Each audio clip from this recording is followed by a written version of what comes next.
पौड़ी गढ़वाल में अंतर्राष्ट्रीय सहकारिता वर्ष 2025 के उपलक्ष्य में आयोजित सहकारिता मेले में सीएम पुष्कर सिंह धामी ने राज्य की उपलब्धियां और सुरक्षा की पहल पर जोर दिया। उन्होंने कहा, सरकार उत्तराखंड की सांस्कृतिक और जनसांख्यिक विरासत के संरक्षण के लिए प्रतिबद्ध है।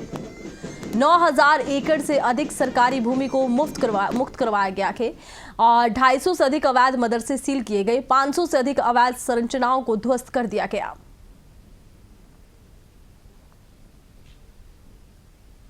जब 2017 में ये विभाग मेरे पास आया तो 57 करोड़ रुपए के घाटे में था। आज ये विभाग 300 करोड़ रुपए के प्रॉफिट में हो गया है। ये हमारे मुख्यमंत्री जी के नेतृत्व में हम लोगों ने बहुत अच्छा काम इसमें किया है। और आपको बताते हुए ये भी बड़ी खुशी का विषय है कि इस विभाग में जब मैंने विभाग लिया तो 11 लाख लोग इस विभाग से जुड़े थे। आज इस विभाग में 31 लाख लोग जो है कोऑपरेटिव से जुड़ गए हैं और हमारा टारगेट है कि हम 50 लाख तक सहकारिता विभाग में अपने किसानों को, अपने भाइयों को जोड़ें। इसके लिए हम व्यापक अभियान चला रहे हैं। आप सबको पता है कि देश के प्रधानमंत्री मोदी जी ने अलग सहकारिता मंत्रालय बना दिया है और हमारे प्रदेश में अभी तक मुख्यमंत्री जी हम 16 लाख किसानों को 0% पे ऋण दे चुके हैं।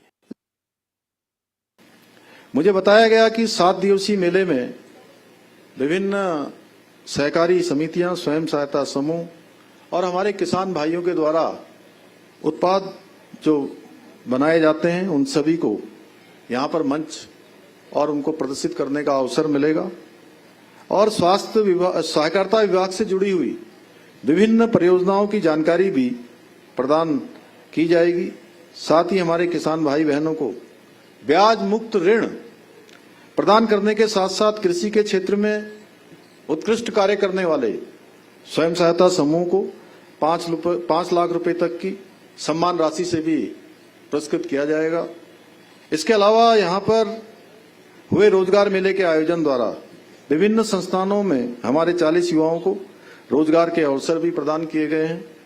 मुझे पूरा विश्वास है ये मेला सहकारिता की भावना को और अधिक प्रगाढ़ करेगा और अधिक मजबूत बनाएगा और हमारी ग्रामीण अर्थव्यवस्था को मजबूत बनाने में हमारी बहनों के द्वारा जो उत्पाद बनाए जाते हैं उनको एक बेहतर मंच उपलब्ध कराएगा।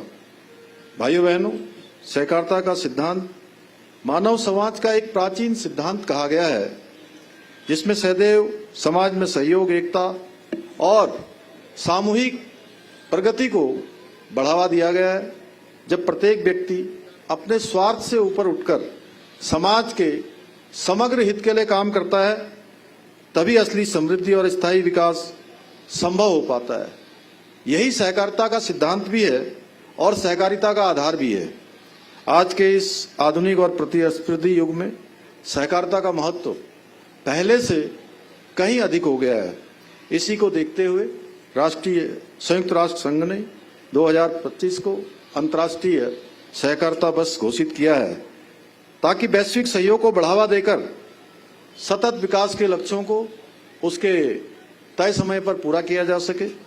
आज जब पूरा विश्व सामाजिक रूप से, आर्थिक रूप से, पर्यावरणीय संकटों से, अनेक प्रकार की चुनौतियों से जूझ रहा है, तब ऐसे समय में हम सबकी जिम्मेदारी है कि हम सब एकजुट होकर इन समस्याओं का सामूहिक समाधान खोजें। आदरणीय प्रधानमंत्री जी के नेतृत्व में 2024 में भारत ने वैश्विक सहकारी सम्मेलन का सफल आयोजन किया।